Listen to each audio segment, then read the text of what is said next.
The aliens who live between seconds. No one ever notices the space between seconds. We count time as if it moves smoothly. 1 second, then the next. Tick, tick, tick. But what if time does not flow like a river? What if it moves in steps, like a staircase? And what if something lives in the tiny gaps between those steps? This is the story of how we found out. It began in a small research facility hidden in the mountains. The place did not have a name, only a code. Officially, it studied atomic clocks. The most accurate clocks ever made. They could measure time so precisely that a second could be divided into billions of parts. Dr. Elias Rook believed time still had secrets. He was a quiet man with tired eyes and shaking hands. He had spent his life chasing smaller and smaller pieces of time. While other scientists wanted faster computers or better weapons, Elias wanted to know what happened between moments. Time isn't continuous, he used to say. It only looks that way because our minds are slow. Most people laughed at him. But the clocks did not laugh. One night, while calibrating clock 7, Elias noticed something strange. The clock did not skip or glitch. Instead, it paused. Not for a full second. Not even for a fraction that normal machines could see. But the atomic clock noticed. There was a gap. A moment that should not exist. Elias checked the data again and again. The same thing appeared. A tiny slice of time that did not belong to the flow. A shadow between seconds. At first, he thought it was an error. Radiation. Vibration. Cosmic noise. He ruled out everything. The gap remained. And then something else happened. During the gap, the sensors recorded movement. Not physical movement. Temporal movement. Something shifted in a way that did not match any known law. Elias felt cold as he stared at the screen. Something is there, he whispered. He did not tell anyone at first. Over the next few weeks, the gaps appeared more often. Always tiny. Always silent. But now, the sensors showed patterns. Repeating shapes. Almost like fingerprints. Or footsteps. Elias finally told the team. Most of them thought he was tired. Overworked. Obsessed. But one person listened carefully. Her name was Dr. Myra Chen, a specialist in quantum perception. These patterns, she said, zooming in on the data, they look intentional. Intentional how? Elias asked. Like something is using time, she replied. Not moving through it. Living in it. They upgraded the equipment. They pushed the clocks harder. And that was their first mistake. On the night of the breakthrough, the entire facility experienced a strange feeling. People later described it as a skipped heartbeat. A blink that lasted too long. A moment where the world felt thin. Clock 7 recorded the largest gap ever seen. And inside that gap, the sensors detected a signal. It was not sound. Not light. Not radiation. It was structured. It was a message. The computers tried to translate it automatically. They failed. The patterns did not follow human logic. But Myra noticed something disturbing. The signal responded. Whenever they observed it, it changed. It knows we're watching, she said. Elias felt his stomach drop. They increased the observation speed. Cameras were useless. Normal cameras could not see between seconds. So they built something new. A perception amplifier designed to stretch a single second into something the human brain could experience. They called it the temporal lens.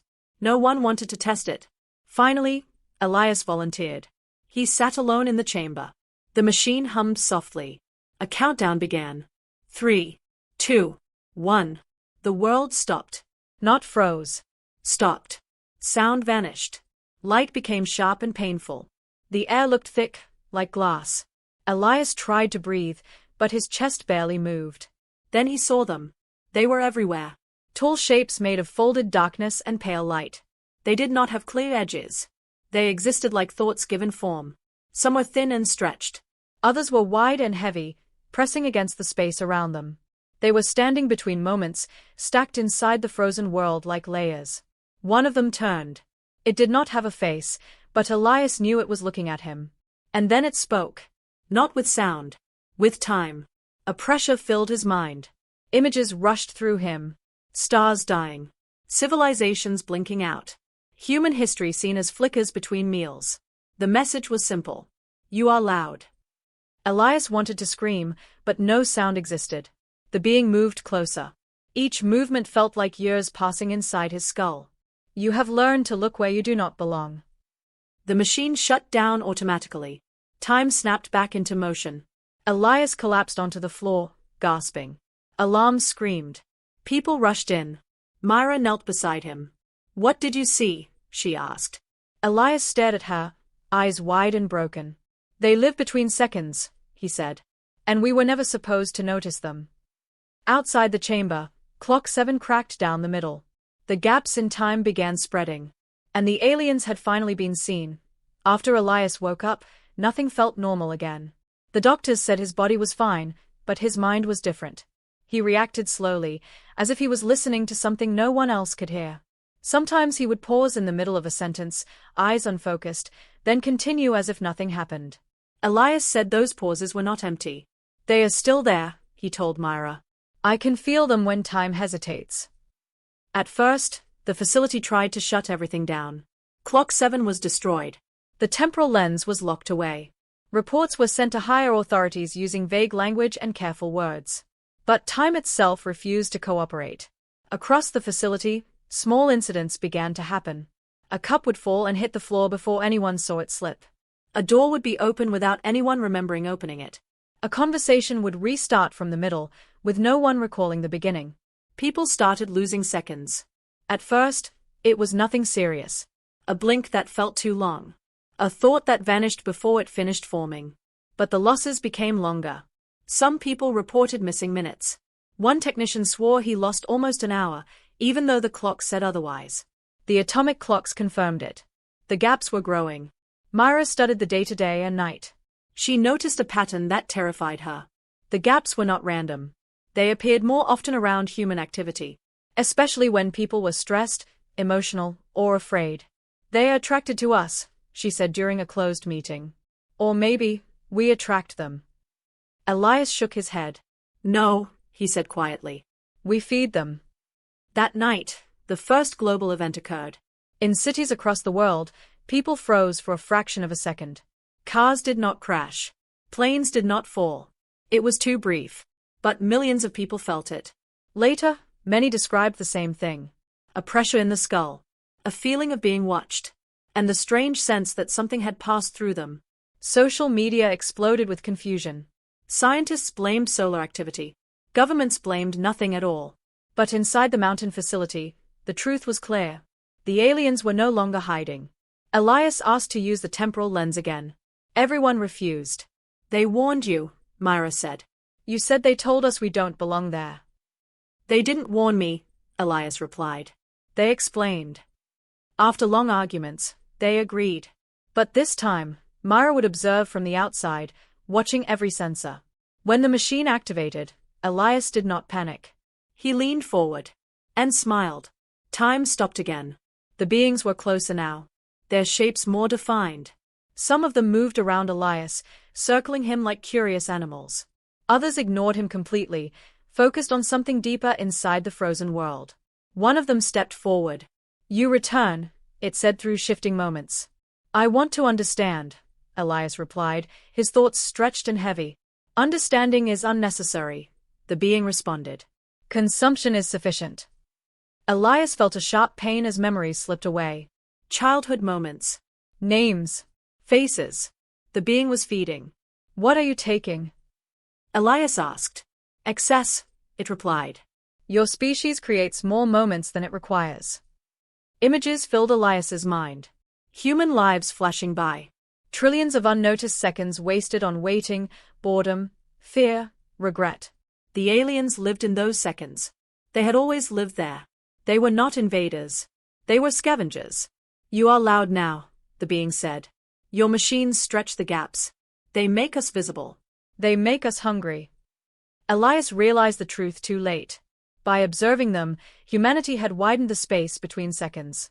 And now the aliens were starving for more. The machine shut down again. Elias screamed as time snapped back. This time, he did not stand up. His hair had turned white. He opened his eyes and looked at Myra.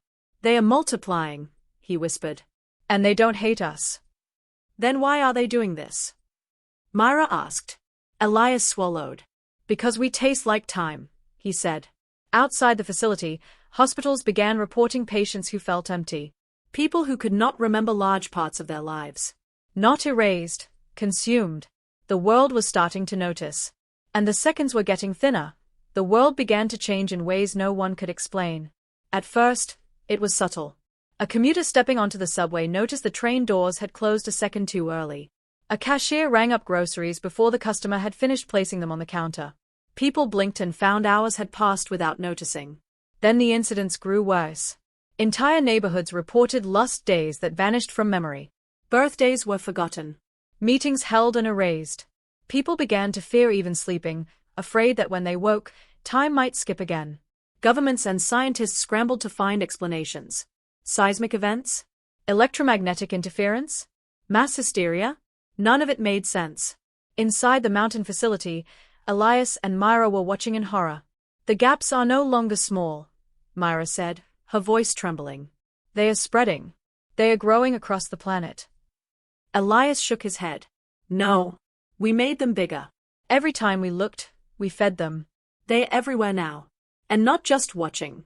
They are choosing. One of the most terrifying signs came in the form of humans themselves.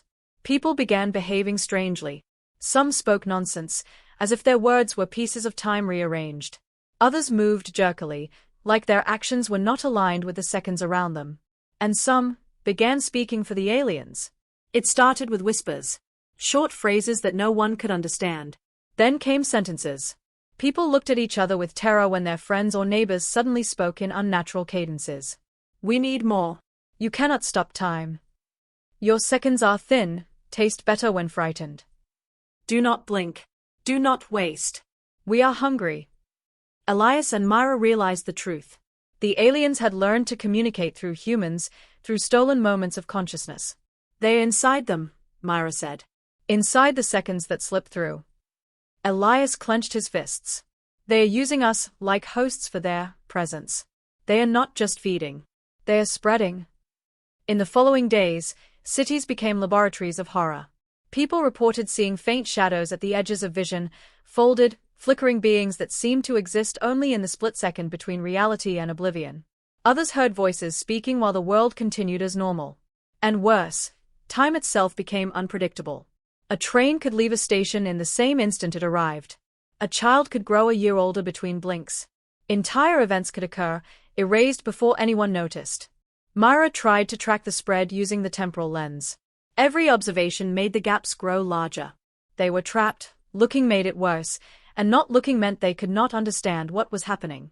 One night, while monitoring a particularly large gap, Elias whispered, "I think they are testing us." Myra frowned. Testing how? Testing fear, curiosity, panic. They feed on it. And they measure it. That's when the first direct attack happened. A research assistant, alone in the lab, vanished completely. His watch stopped mid-second. The cameras recorded nothing. Yet in the temporal lens, Elias and Myra saw the truth. The man had been pulled into the gaps, folded into the space between seconds, consumed by the aliens. His existence was now layered among billions of lost moments. The realization hit them like a blow. The aliens were not just feeding, they were removing people from linear time entirely, storing them inside their dimension of seconds. "We have to warn the world," Myra said, shaking. Elias nodded, but he knew it was already too late. Even sending warnings took time the aliens could consume. Every message, every broadcast, every blink of an eye could be a doorway for the beings. And yet, the worst part was undeniable. "They are patient," Elias said, voice hollow. "They don't just kill. They wait. They watch. They live in the moments we ignore. They multiply in the seconds we waste. Humanity has always been feeding them without knowing it. And now, they are hungry for more than seconds. They are hungry for us." That night, the facility recorded the largest gap ever. It stretched across the globe, freezing clocks for a heartbeat so long that billions of people could feel it. Shadows flickered in every city. Voices whispered in empty streets. And for the first time, the aliens revealed themselves to many at once. No one could see them clearly. Only glimpses, flickers of dark and light, like cracks in the world. But everyone felt their presence. Time was no longer safe. And humanity was beginning to understand the true cost of every wasted second. The world had changed. Cities were still standing, but time was no longer predictable. People moved like ghosts, slipping through moments they could not hold. Governments tried to impose order, but laws meant nothing when entire minutes vanished. Clocks became useless. Even digital systems flickered and froze. Inside the mountain facility, Elias and Myra worked in near darkness. They had barricaded themselves with what little technology remained functional. Outside, the world flickered. Shadows danced in the streets, impossible shapes that moved faster than the eye could follow. "We need a plan," Myra said. "If they can consume seconds, entire people, we can't fight them directly." Elias shook his head. "We're not fighting them. That's impossible. They live in the gaps we cannot reach. But maybe we can starve them." "Starve them?" Myra asked, bewildered. "Yes," Elias said. "If they feed on wasted time, then, if we stop wasting, if we control the flow of moments, we might slow them down." Myra frowned. "Control the flow of time? That's impossible. How do you tell billions of people not to blink, not to think, not to hesitate?" Elias rubbed his face. "We don't. But we can try something smaller. We can make a zone, a controlled space. One place where every second counts. Where nothing is wasted. A pocket of time humans can manage. Maybe it will hold them back, just enough." They began the work immediately. Using the temporal lens, Elias recalibrated the facility's atomic clocks, creating a network of synchronized fields designed to anchor time. Every second was stretched, measured, and observed. Every moment had a purpose. And then the aliens noticed. At first, it was subtle. Shadows moved faster, sharper. Whispers grew louder. People in nearby towns began speaking strange sentences, not of their own mind, repeating phrases like a chorus. "Do not trap us. Feed us. Time is ours." One night, as Elias monitored the network, a physical manifestation appeared. It stepped out of the frozen moment like smoke given shape. Taller than any human, darker than the shadows around it, folding in on itself, bending light like water. Its presence pressed on everything, warping the air, the walls, even the clocks. Myra screamed. It's coming for us." Elias gritted his teeth. "No. It's curious. They can't enter fully here. Not yet. The field anchors time." But the alien did something horrifying. It reached toward the facility, not with hands, but with gaps, pulling at the seconds themselves. Every measurement on the atomic clocks fluctuated. The floor seemed to tremble. "They can affect real time now," Myra said, her voice shaking. "Yes," Elias said, almost whispering.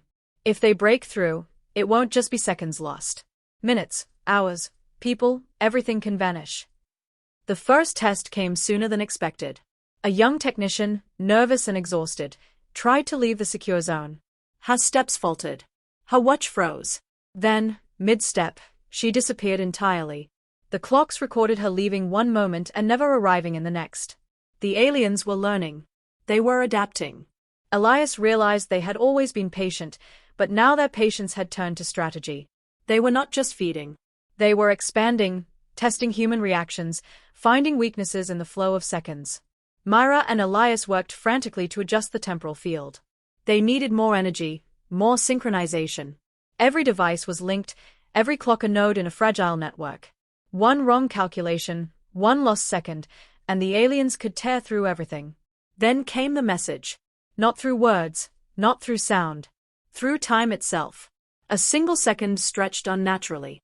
And inside that second, Elias felt it as clearly as a heartbeat. "Do not hold us. We are eternal. You are fleeting. We will return." The message ended as quickly as it appeared. The second resumed its normal length. Elias sank into his chair, exhausted. "They are warning us," he said. "They know what we're doing, and they are letting us live. For now." Myra rubbed her temples. "We can't hold them forever. Every day, more gaps appear. More seconds are lost. Eventually, they'll find a way in." Elias nodded. "Then we need to prepare the world. Not with weapons. Not with armies. But with time. We need to teach people to value it. To notice it. To fight with every second they have." Outside the facility, the shadows waited. Between each heartbeat, each blink, each lost moment, the aliens multiplied. And humanity's fight was no longer against the physical world. It was against the very flow of time itself. The gaps were no longer small. Entire cities began to flicker in and out of time. Streets would vanish for a fraction of a second, then return, filled with panicked people unsure if they had moved or if the world had moved without them. Cars would appear in places they had never been. Entire buildings seemed to shimmer, caught between seconds. News reports called it temporal anomalies. Scientists argued, politicians denied, and ordinary people panicked. But Elias and Myra knew the truth. The aliens were expanding. They were no longer just feeding, they were seizing territory within the gaps between seconds. Inside the facility, the temporal lens hummed continuously. Elias and Myra monitored the expanding zones. "They are forming something," Myra said. She zoomed in on the data. "Structures. Networks. Look at this pattern. It's almost like a city, but in time." Elias swallowed. "They are building their own world, in the gaps. A city made of moments. And every lost second, every blink, every hesitation feeds it." The realization was horrifying. Humanity's wasted seconds were not just nourishment. They were construction materials. Then the attacks began in earnest. A team of field researchers reported that an entire neighborhood had vanished for 5 minutes. When they returned, some people were gone, others were screaming incoherently. The missing residents were never found, but strange voices echoed in the temporal lens. "We grow, you blink, we take, you lose." Elias grimaced. "They are speaking through the lost time. Every second they take becomes part of their consciousness. They are learning faster than we can imagine." Myra looked at him, pale. "Then what happens if they consume everything?" Elias could not answer. No one could. The gaps had already claimed billions of seconds, and humans were beginning to notice it. That night, as they adjusted the temporal field, Myra made a startling discovery. "Look at this," she said, pointing at the monitors. "Some of the people they've taken, they are still conscious. Not alive in the normal world, but trapped inside the gaps. They can perceive the aliens." Elias leaned in. On the monitors, faint outlines of humans flickered, stretched across the frozen fractions of time. Some moved desperately, others were motionless, eyes wide. And around them, the aliens hovered, feeding and observing. "They are holding them," Myra said quietly. "Like prisoners. Or apprentices." Elias felt a chill. "They might be teaching them, or converting them. We don't know which. But either way, humanity is no longer safe." The next morning brought worse news. Cities around the world reported entire minutes vanishing. People aged rapidly in lost seconds. Babies were born old in flashes. Objects shifted positions, and even the sun seemed to hesitate in the sky. The aliens were no longer subtle. They were dictating reality in their hidden dimension. Elias and Myra realized something urgent. Humanity had to communicate. But normal speech and writing were useless. Time itself could betray every word. They began experiments with synchronized pulses, tiny flashes of light and vibrations, designed to reach across the gaps. They hoped to signal trap humans, to warn them, even to coordinate. It was dangerous.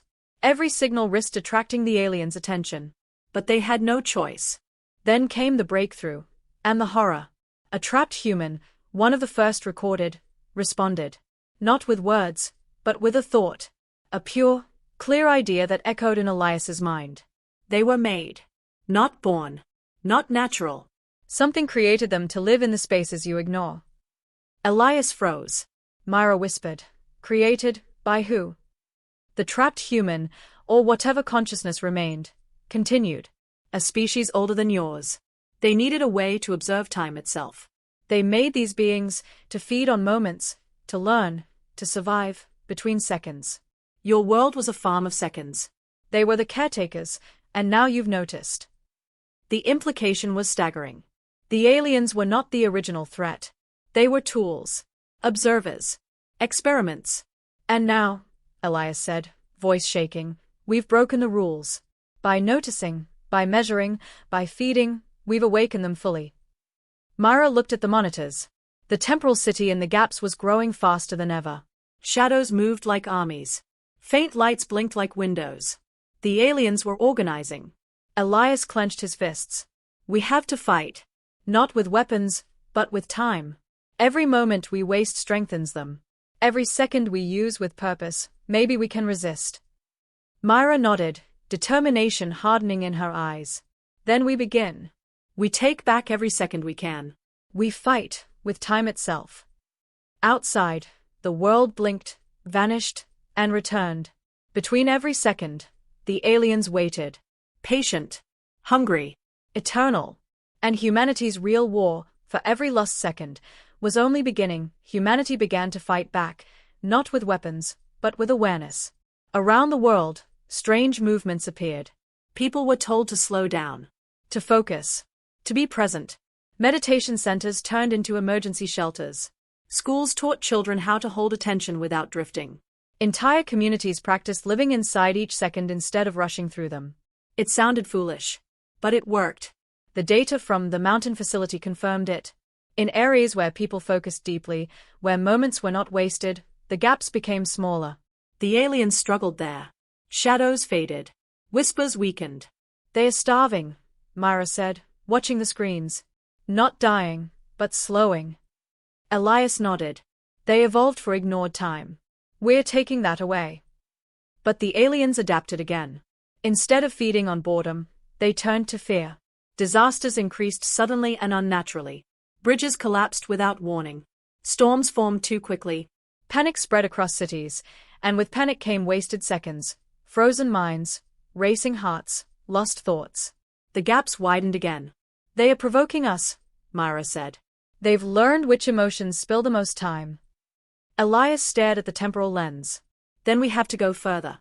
Not just awareness. Contact. The idea was terrifying. They would attempt a direct interaction with the temporal city, the structure the aliens were building inside the gaps. Using synchronized human minds and the temporal lens, Elias and Myra assembled a small group of volunteers. Scientists, monks, engineers, and soldiers trained to hold focus under extreme pressure. They called themselves the anchors. When the experiment began, time stretched, not stopped, but softened. The world slowed like thick honey. Within that extended second, the anchors stepped into the gaps together. What they saw was impossible. A vast city made of moments. Streets built from pauses. Towers formed from stolen memories. Light flickered like broken clocks. And everywhere, aliens moving like thoughts through architecture made of time. Some noticed the humans immediately. Others fled. For the first time, the aliens showed something new. Fear. You should not be here. A chorus of voices rippled through the city. Elias stepped forward, every second burning in his chest. You were created to observe time, he said. Not to consume us. Observation requires sustenance, they replied. You are abundant. Myra spoke next. Not anymore. The anchors focused together. Their presence stabilized the moment. Time thickened. The city flickered, parts collapsing into normal flow. The aliens recoiled. But then something massive stirred beneath the city. Something older. The creators. A pressure unlike anything before filled the gaps. A presence that did not live between seconds, but above them. Watching. The experiment is compromised, a deeper voice echoed. The subjects are aware. Elias felt terror, but also clarity. We were never meant to notice them, he said. Awareness breaks the system. Correct, the voice replied. Time must be unobserved to be useful. Myra clenched her fists. Then you underestimated us. The anchors pushed harder. Focus sharpened. The city cracked. Humans trapped inside the gaps began to fall back into real time, collapsing to the ground across the world, confused but alive. The aliens screamed, not in pain, but in loss. We are unraveling, they cried. The seconds are closing. But the creators did not intervene. Instead, they watched. The anchors were burning out. Human minds were not built to hold time open forever. One by one, volunteers collapsed, consciousness slipping. Elias realized the truth. This is our only chance, he said. We can't destroy them. But we can seal them. Myra understood instantly. By making time continuous again. No gaps. No unnoticed seconds. It will change humanity forever, Elias said. Myra nodded. But we'll survive. They initiated the final sequence. Every atomic clock on Earth synchronized. Every broadcast sent a single message.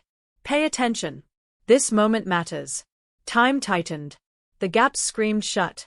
The temporal city collapsed into silence. And for the first time in human history, nothing lived between seconds. When the final sequence ended, the world felt different. Time no longer slipped between moments. Every second was solid, measured, and complete. Clocks ticked normally. People could breathe, blink, and move without fear of vanishing.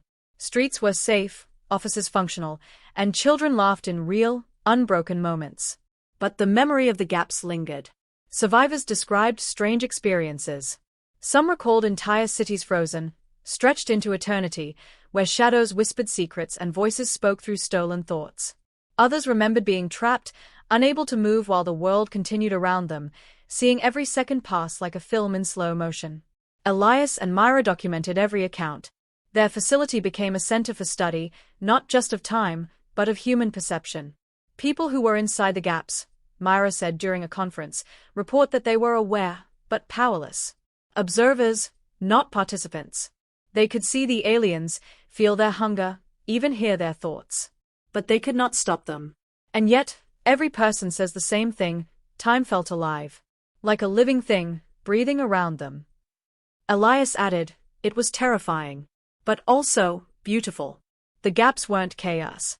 They were order we couldn't understand, life we couldn't perceive. Around the world, life returned. People learned to treasure seconds. Small habits became important, noticing a sunset, feeling the wind, remembering a conversation. Humanity had been reminded, painfully, how fleeting every moment truly is. But there was unease. The creators had never intervened directly. They had only watched. And when the gaps collapsed, the aliens vanished, but not completely. Faint traces remained. Moments that no one could explain, where clocks would hesitate for a fraction of a second, just enough to notice, if only briefly. Elias and Myra called them echoes. They are reminders, Elias said. Proof that the beings exist, and that something else created them. Myra frowned. Do you think the creators will return? Elias shook his head. I don't know. Maybe they've moved on. Or maybe they are still watching, waiting for the next experiment. For another species to notice. At night, Elias sometimes felt the same pressure he had felt inside the gaps. Not strong, not harmful, but a presence. Patient. Observing. Waiting. I can't forget it, he told Myra one evening. Even with the gaps closed, even with time anchored, I feel it. The aliens, and their creators, left something inside us. A memory of what it means to be fleeting. Myra nodded. And maybe that's the point. Time isn't just measured by clocks. It's measured by awareness. By how much we notice, how much we live. Across the world, people continued to speak about the strange events. Some called it a warning. Others a miracle. But everyone who had survived agreed on one thing. Life between seconds, though terrifying, had changed humanity forever. And somewhere, beyond human perception, the echoes whispered. A faint voice, soft as a heartbeat. We are patient. We observe. We wait, between moments you cannot see. No one could say for sure if the creators had truly left. But Elias and Myra understood the truth. Some things are eternal, not in the way humans live, but in the spaces humans fail to notice. And someday, the gap might open again. The world had survived. Time flowed normally again. People laughed, worked, and lived as they had before, though none could forget what had happened. Entire populations had glimpsed a hidden layer of existence, one that thrived in the split seconds humans never saw. Humanity had learned to respect each moment, to value seconds, minutes, and hours as though they were fragile treasures. Elias and Myra became reluctant heroes. They traveled the globe, sharing their knowledge, teaching the importance of awareness, the dangers of ignoring time. But even as the world seemed calm, both knew the truth: peace was only temporary. The gaps had closed, but the aliens had not entirely disappeared. They lingered as echoes, subtle and almost invisible. Every blink, every pause, every wasted moment could feed them. And the creators? They had vanished, but only from direct observation. Elias had no doubt they were still watching, patient, eternal, waiting for humanity to repeat its mistakes. At the mountain facility, Myra ran simulations. If a second goes unnoticed now, she said quietly, the aliens could reappear. And if the creators ever intervene, we wouldn't stand a chance. Elias nodded, staring at the monitors. We've learned. But we'll never be truly free. Time itself is the battlefield now, and every moment counts. Outside, the world had adapted. People moved deliberately. Seconds were counted, not wasted. Schools taught mindfulness. Offices enforced focus. Families learned to savor each interaction. Humanity had changed, not just to survive, but to resist the unseen predators that thrived in neglect. And yet, there were moments when people felt it. A flicker at the edge of vision. A whisper in the mind during a pause. A sense of being observed in the milliseconds they had never noticed. It was a reminder. The aliens were patient. The creators were patient. Time itself was patient. One evening, as Elias and Myra watched the sunset, a thin shadow crossed the horizon. It moved faster than the eye could follow, vanishing before it could be seen clearly. Elias felt it in his chest, a heartbeat stretched unnaturally, a reminder that some things exist beyond comprehension. "They are still there," he said softly. Myra nodded. "Between seconds. Waiting. Watching. Always." Elias smiled faintly, though it was tinged with fear. "Then we live deliberately. We notice. We fight, with every moment we have." And so humanity learned to live fully in every second, aware that some things waited silently between the ticks of the clock. Some things that thrived in what humans could not see, in what humans often forgot. The aliens had been defeated, in a sense, but their existence, and the ever-present possibility of the Creator's return, was a chilling truth humanity would carry forever. Because some battles are not fought with weapons. Some are fought with time itself. And time never forgets.